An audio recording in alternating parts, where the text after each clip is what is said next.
સર્વ વૈષ્ણવોને જય શ્રી કૃષ્ણ. હવે પહેલાં એક વાત કરવાની છે કે મારે કદાચ 2 મહિના બ્રેક લેવી પડશે, એટલે મારાથી રેકોર્ડિંગ નહીં થાય, તો આપણે આગળના નવા પાર્ટ નહીં મૂકી શકીએ. તો આપણે જે હશે એ રિવાઇઝ કરીશું. તો હવે ક્યારે થશે હું જોઉં છું, જેટલું બને એટલું કરું છું ટ્રાય, પણ નહીં થાય તો આપણે થોડી બ્રેક લઈશું વચ્ચે. પણ આપણું પ્રેક્ટિસ આપણે ચાલુ રાખીશું. હું પણ મારી પ્રેક્ટિસ ચાલુ રાખીશ.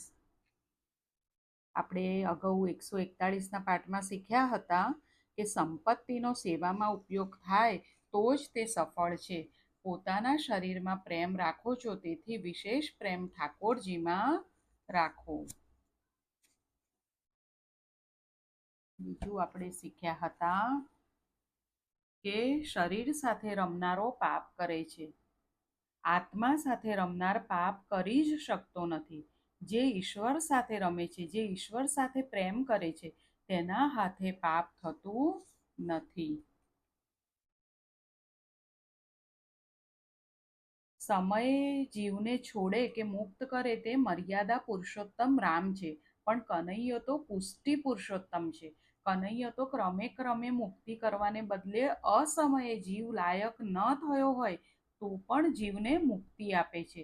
શ્રી કૃષ્ણ જે જીવ ઉપર કૃપા કરે છે તેને ક્રમ પ્રમાણે નહીં, પરંતુ તરત જ મુક્તિ આપે છે. આ પુષ્ટિ માર્ગ છે, કૃપા માર્ગ છે. હવે આગળ જોઈશું.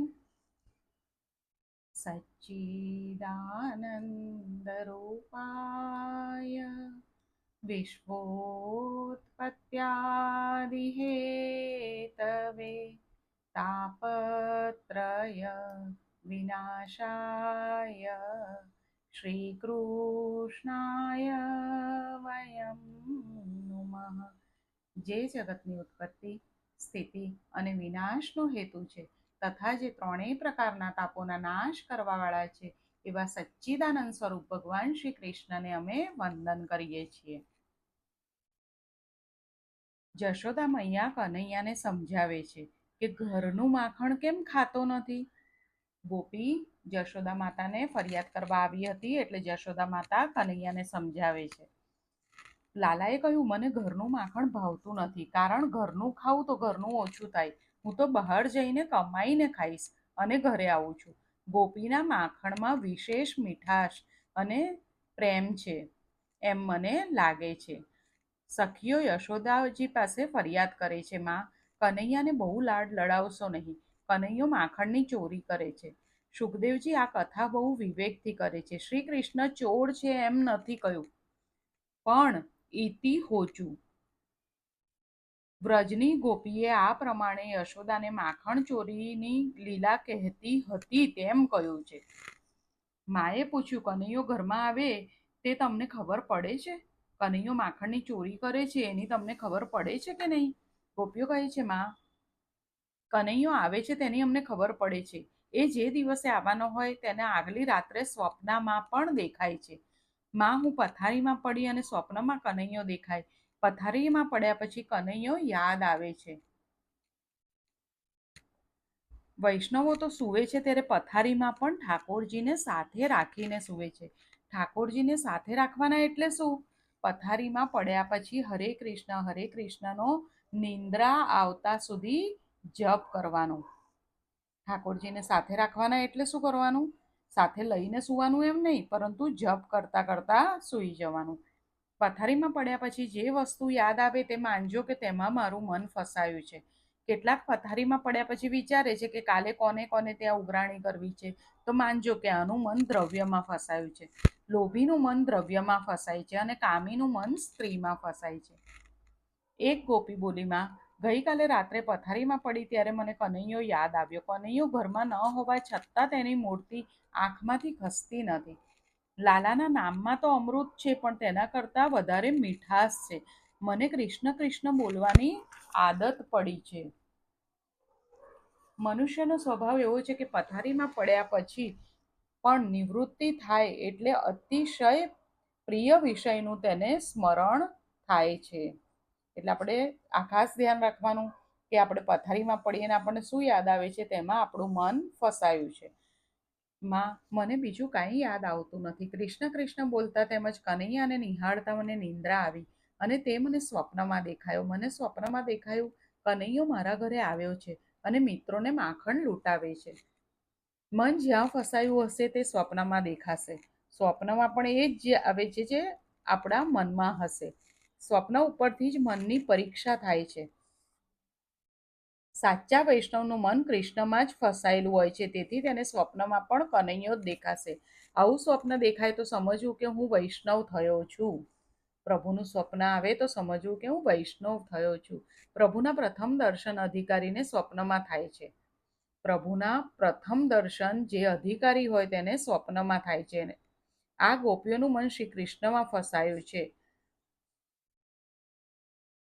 માં, પછી તો મને થયું કે કનૈયો મારા ઘરે જરૂર આવશે. સવારથી હું પાગલ જેવી થઈ અને આનંદમાં એવી તન્મય થઈ કે સવારે ઉઠીને ચૂલો સળગાવ્યો તો ભાન ન હોવાથી લાકડા સાથે વેલણ પણ બાળી નાખ્યા.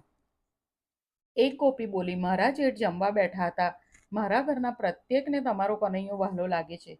હું પીરસતી હતી તો પણ કનૈયાની મધુર સ્મૃતિમાં મન લીન હતું. મારા જેઠે મને કહ્યું, મને મુરબ્બો જોઈએ છે. શિંકા ઉપરથી બરણી ઉતારી હું મુરબ્બો પીરસતી હતી ત્યાં કનૈયો મને યાદ આવ્યો. કોઈ પણ સરસ વસ્તુ દેખાય એટલે લાલાને આપવાની ઈચ્છા થાય. આ મુરબ્બો સરસ છે, કનૈયાને બહુ ભાવશે. માં, તને શું કહું? મારા પતિ કનૈયા પાછળ પાગલ થયા છે. હવે ધંધો કરવા પણ વધારે જતા નથી. માં, કનૈયો બધાને વહાલો લાગે છે. મનમાં ભાવના જાગી, આ સમયે કનૈયો આવે તો મારા જેઠ તેને જમવા બેસાડશે. મારા લાલાને હું મુરબ્બો પીરસીશ. માં, કનૈયો આવે એ વિચારમાં એવી તન્મય થઈ ગઈ કે વિચારની ધારામાં મન છટકી ગયું. મને ભાન રહ્યું નહીં અને બરણી શિંકામાં પાછી મૂકવાની હતી તો બરણી ધરતી ઉપર રહી અને બરણીના બદલામાં મેં મારા બાળકને જ શિંકામાં મૂકી દીધું. એક સખીએ કહ્યું કે માં, આજે લાલાએ મારી લાજ રાખી છે. કનૈયો કેમ ભૂલાય? ઈશ્વર સાથે પ્રેમ કરો તો ભૂલાશે નહીં. અરે સખી, તારા ઘરમાં શું થયું? સખી બોલી છે, મારે ત્યાં મહેમાન આવ્યા હતા. મારા સસરાજી ક્રોધી છે. માં, મને આદત પડી છે કે હરે કૃષ્ણ બોલતા હું રસોઈ બનાવું છું. માં, રસોઈ કરતી વખતે હું પરમાત્માનું સ્મરણ કરું એટલે રસોઈમાં મારી ભૂલ થાય. એટલે મારા સસરાજીએ ટકોર કરી કે આજે મહેમાન જમવાના છે તો સારી રીતે રસોઈ કરજે. અમે ખેતરે જઈ 2 વાગે આવીશું. મારા સસરા ખેતરે ગયા. માં, હું રસોઈ બનાવતી હતી. મારા મનમાં એમ થયું કે ભોગતા તો પરમાત્મા છે, રસોઈ એ રસરૂપ પ્રભુને માટે જ હોય. હરે કૃષ્ણ મંત્ર બોલતા હું રસોઈ કરતી હતી. આવી ભાવનાથી રસોઈ કરજો. મનમાં જો ફિલ્મના સંસ્કાર હશે તો કામના પરમાણુઓ રસોઈમાં પણ આવશે. પવિત્રતાથી રસોઈ કરો તો જમનારનું કલ્યાણ થશે. રસોઈ કરતા જેવા પરમાણુ મનમાં આવે છે તેવા રસોઈમાં જાય છે. રોટલીનો લોટ બાંધો ત્યારે હરે કૃષ્ણ બોલો. રોટલી વણો ત્યારે હરે રામ. ઘી ચોપડો ત્યારે પણ હરે કૃષ્ણ. આ પ્રમાણે રસોઈ કરશો તો તેવી રસોઈ જમનારનું કલ્યાણ થશે.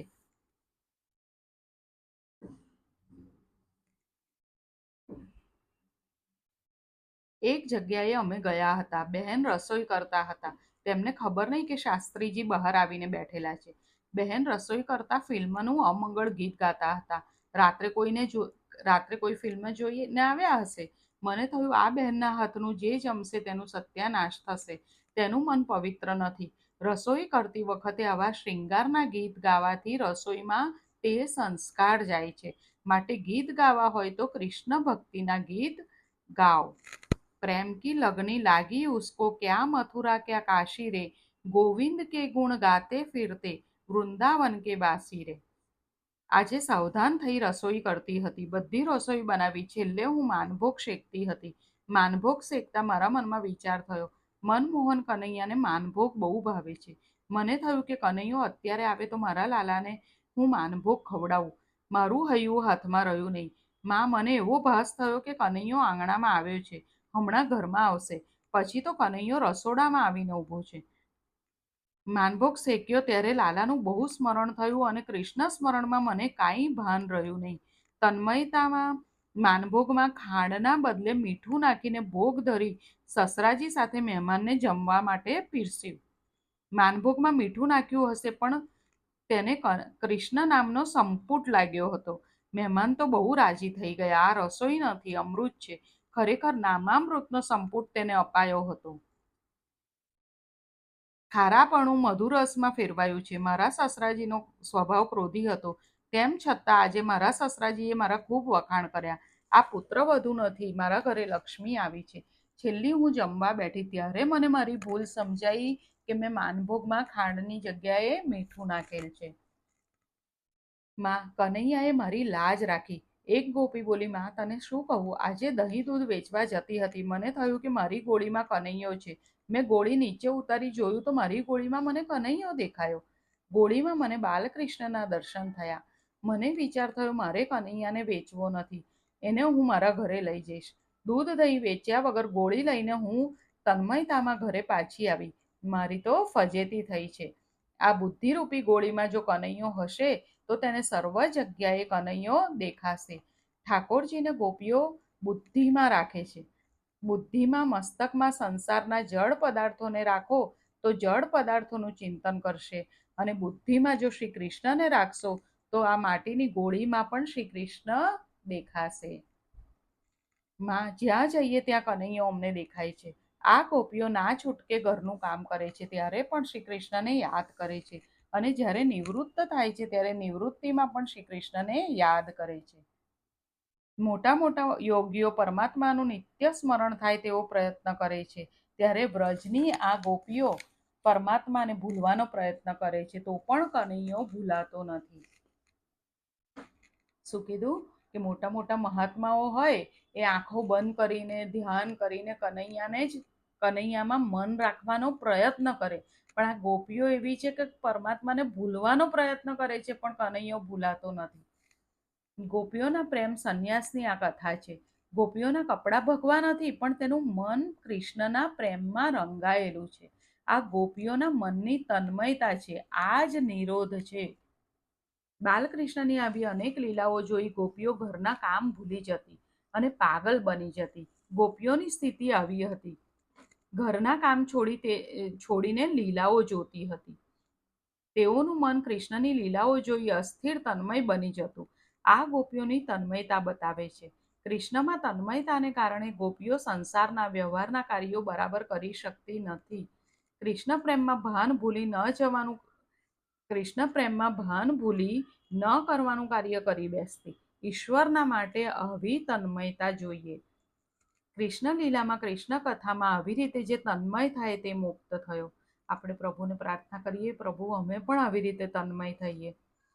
ભાગવત મર્યા પછી નહીં, મર્યા પહેલા મુક્તિ આપે છે, પણ ગોપીઓ જેવી તન્મયતા થવી જોઈએ. જો ગોપીઓ જેવી તન્મયતા થાય તો ભાગવત મર્યા પહેલા આપણને મુક્તિ આપે છે.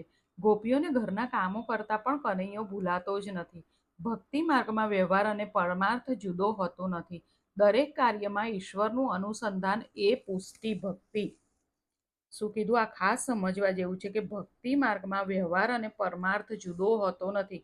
આપણે ઘરનું જે પણ કાર્ય કરીએ, આપણે વિચારીએ કે આપણને ભક્તિ કરવા ટાઈમ નથી, તો ભક્તિ ભક્તિ એટલે પરમાર્થ અને વ્યવહાર એ જુદું નથી ભક્તિમાં. એટલે આપણે જે પણ કાર્ય કરીએ એમાં પહેલા પ્રભુનું નામ લઈને, પ્રભુને યાદ કરીને, પ્રભુ માટે કરીએ છીએ એવું વિચારીને કરીએ તો એ છે પુષ્ટિ ભક્તિ. પ્રત્યેક વ્યવહારને પ્રભુમય માને તે ભક્તિ. ગોપીઓ ભક્તિ માર્ગના આચાર્યો છે. દરેક કાર્યનું ઈશ્વરનું અનુસંધાન રાખવાનું આ સિદ્ધાંત આચાર્ય શ્રી મહાપ્રભુજીએ આગળ ચલાવ્યો છે. શ્રી મહાપ્રભુજીએ શું કહ્યું છે કે દરેક કાર્યમાં ઈશ્વરનું અનુસંધાન રાખવાનું. બધા કાર્યથી પરવારી મળેલા સમયમાં ભક્તિ કરવી તે મર્યાદા ભક્તિ છે. આપણે બધા કામો પતી જાય પછી એમ થાય કે ચલો આ પાઠ કરી લઈએ, આ કરી લઈએ, તો એ મર્યાદા ભક્તિ છે. પરંતુ હરેક કાર્ય કરતા કરતા પ્રભુને યાદ કરીએ અને એ કાર્ય આપણે પ્રભુ માટે કરીએ છીએ એવું વિચારીને કરીએ તો એ પુષ્ટિ ભક્તિ છે. શ્રી મહાપ્રભુજીએ સુબોધિનીજીમાં ગોપીઓને પ્રેમ સંન્યાસનીઓ કહી છે. ગોપીઓ પાસે હતો કેવળ નિસ્વાર્થ પ્રેમ. ગોપીઓનો પ્રેમ સંન્યાસ છે. વસ્ત્ર સંન્યાસ કરતા પ્રેમ સંન્યાસ ઉત્તમ છે. કૃષ્ણ પ્રેમમાં હૃદય પીગળે અને અંદર સંન્યાસ આવે તો સંન્યાસ દીપે. આમ જ આપણે ખાલી ભગવા વસ્ત્ર પહેરી લઈએ તો સંન્યાસી થઈ ગયા એવું નથી. કૃષ્ણ પ્રેમમાં હૃદય પીગળે અને અંદર સંન્યાસ આવે તો તે સંન્યાસ સાચો. સર્વ કર્મનો ન્યાસ ત્યાગ એ સંન્યાસ છે. સંન્યાસ કોને કહેવાય? સર્વ કર્મનો ન્યાસ એટલે કે સર્વ કર્મનો ત્યાગ એ સંન્યાસ છે. ઈશ્વરના માટે જે જીવે છે તે સંન્યાસી છે. ગોપીઓ ઈશ્વરના માટે જ જીવતી હતી એટલે ગોપીઓને ઉપમા આપી છે પ્રેમ સંન્યાસિનીઓ. જ્ઞાન અને યોગ ઉપર ભક્તિનો આ વિજય બતાવ્યો છે. આગળ જોઈશું કે ભક્તિ ભગવાનને બાંધે છે એટલે ભક્તિ ભગવાનને વશ કરે છે. માખણ ચોરી લીલાનું રહસ્ય આ મન માખણ જેવું મૃદુ છે. હવે માખણ ચોરીની લીલા આપણને આવી કીધી તો આપણને થાય હવે આ હંમેશા આપણે સાંભળીએ છીએ કે પ્રભુએ આમ માખણ ચોરી કરી, ગોપીઓએ આમ પકડ્યું, ગોપીઓએ આમ યશોદાજીને ફરિયાદ કરી. આ બધું તો આપણે કેટલી વાર સાંભળ્યું છે, પણ આનું રહસ્ય શું છે? માખણ ચોરી લીલાનું રહસ્ય છે કે આ મન એ માખણ જેવું મૃદુ છે. મનની ચોરી એ જ માખણ ચોરી છે. મનની ચોરી એ જ માખણ ચોરી છે. કૃષ્ણ બીજાના ચિત્તની ચોરી કરે છે. કૃષ્ણ બધાના ચિત્ત ચોરે છે પણ પકડાતો નથી. ચોરી કરીને પકડાય એ તો સામાન્ય ચોર, પણ આ તો અનોખો ચોર છે, અનોખો જાદુગર છે. ગોપીઓના મનનો નિરોધ કરવાનો હતો. કોઈ પણ ઇન્દ્રિયના વિષયોમાં તેણીઓના મન ન જાય એટલા માટે. એક એક ગોપી એટલે એક એક ઇન્દ્રિય. સર્વ ઇન્દ્રિયો ઈશ્વરનું સતત ચિંતન કરે તે ઉદ્દેશથી આ બધી લીલા છે. આ બધી લીલા કેમ કહી છે? કારણ કે આપણી બધી ઇન્દ્રિયો ઈશ્વરનું સતત ચિંતન કરે તેના માટે આ બધી લીલાઓ છે. યશોદાજી ગોપીઓને શિખામણ આપે છે. યશોદાજી ગોપીઓને કહે છે કે તમે માખણ સંતાડી રાખો ને. એક ગોપી બોલી, માં તમે કોને શિખામણ આપો છો? હું તો બહુ ચતુર ગણાવું માં. હું તને શું કહું, એક દિવસ મને રસ્તામાં કનૈયો મળ્યો. મારી સામું જોઈ હસવા લાગ્યો. મને કહે આવતીકાલે તારા ઘરે આવીશ. હું તો ઘરે આવીને સઘળું માખણ મારા પિયર મૂકી આવી. બીજે દિવસે કનૈયો આવ્યો. ઘરમાં જુએ તો માખણ ન મળ્યું એટલે લાલો ગુસ્સે થયો. પારણામાં મારો બાબો સૂતો હતો. તેને ચૂંટીઓ ભરીને કહ્યું કે તારી માં કંજૂસ છે, ઘરમાં કાંઈ રાખતી નથી. ઘરમાંથી કાંઈ ન મળે તો અમારા સૂતેલા બાળકોને તે ચૂંટીઓ ખણીને ઉઠાડે છે, અમારા બાળકોને રડાવે છે. ભગવાન તમારા ઘરે આવે અને ઘર ધણી સૂતેલા હોય તો ભગવાન રડાવે છે. ઈશ્વર કોઈ પણ રૂપે આવે છે, તમે તેનું સન્માન ન કરો તો તે રડાવે છે. ઈશ્વર ઘરમાં આવે અને ઘર ધણી સૂતેલા રહે તો તેને જગાડે છે. ઈશ્વર કયા રૂપે ઘરમાં આવે તે કહી શકાતું નથી. કોઈ વાર વૃદ્ધ રૂપે આવે, કોઈ વાર બ્રાહ્મણ રૂપે આવે. માટે ઘરે જે કોઈ આવે તે દરેકનું સન્માન કરજો. ઈશ્વર અરૂપ છે તે વેદાંતનો સિદ્ધાંત છે અને વૈષ્ણવ સિદ્ધાંતમાં ઈશ્વરના અનંત રૂપ છે. ઈશ્વરનું કોઈ એક જ રૂપ નથી. ઈશ્વર એ અનેક રૂપો ધરે છે. તે અનેક રૂપધારી છે. તે આકાર રહિત અને અનેક આકારવાળો છે. પરમેશ્વર કોઈ પણ સ્વરૂપે આવે છે. આ જીવ પ્રમાદ નિંદ્રામાં સૂતો છે એટલે તેને બધી સમજ પડતી નથી. યશોદાએ સૂચન કર્યું, તમારા છોકરાઓને પિયર મૂકી આવો તો. એક ગોપી બોલી, માં મેં સાંભળ્યું હતું કે લાલો છોકરાઓને રડાવે છે, એટલે હું માખણ અને છોકરાઓ બંનેને પિયરમાં મૂકી આવી. તો લાલાએ માખણ ન મળ્યું ને છોકરા પણ ન મળ્યા એટલે લાલો મને કહેવા લાગ્યો, જે ઘરમાં મારા માટે કશું જ નથી તે ઘર સ્મશાન રૂપ છે. જે ઘરમાં ભગવાન માટે કાંઈ નથી તે ઘર સ્મશાન જેવું છે. તે ઘર એક દિવસ જરૂર ઉજ્જળ થશે. સંપત્તિને મોજ શોખમાં વેડફી નાખે એ રાક્ષસ છે. સંપત્તિને ખાલી મોજ શોખમાં વેડફી નાખે રાક્ષસ છે. ઘરમાં કાંઈ નહોતું એટલે લાલો મિત્રોને કહે કે મારા માટે અહીંયા કાંઈ નથી, આ ઘર સ્મશાન જેવું છે. એટલે 2 જણા ચૂલા ઉપર બેસો ને 2 જણા બારણામાં બધાએ એકી બેકી કરીને ઉઠવાનું. માં મારું આખું ઘર બગાડ્યું છે. કનૈયો આવો છે. યશોદાજી કહે, સખીઓ તમે કહો છો કે લાલાએ તોફાન કર્યું, પણ હું જ્યારે તેને પૂછું છું તો એ ના પાડે છે. તમે હવે કનૈયાને ચોરી કરતા પકડી લાવો તો જ હું તમારી વાત સાચી માનીશ. તેનું મોઢું માખણથી ખરડાયેલું હોય તે પ્રમાણે મુદ્દા માલ સાથે તેને પકડી લાવો તો હું તેને સજા કરીશ. આજે આપણે અહીંયા સુધી રાખીએ. આવતા વખતે કઈ ગોપી લાલાને પકડીને યશોદાજી પાસે લઈ જાય છે એ આપણે આવતા વખતે જોઈશું. આજે અહીંયા સુધી રાખીએ. સર્વને જય શ્રી કૃષ્ણ.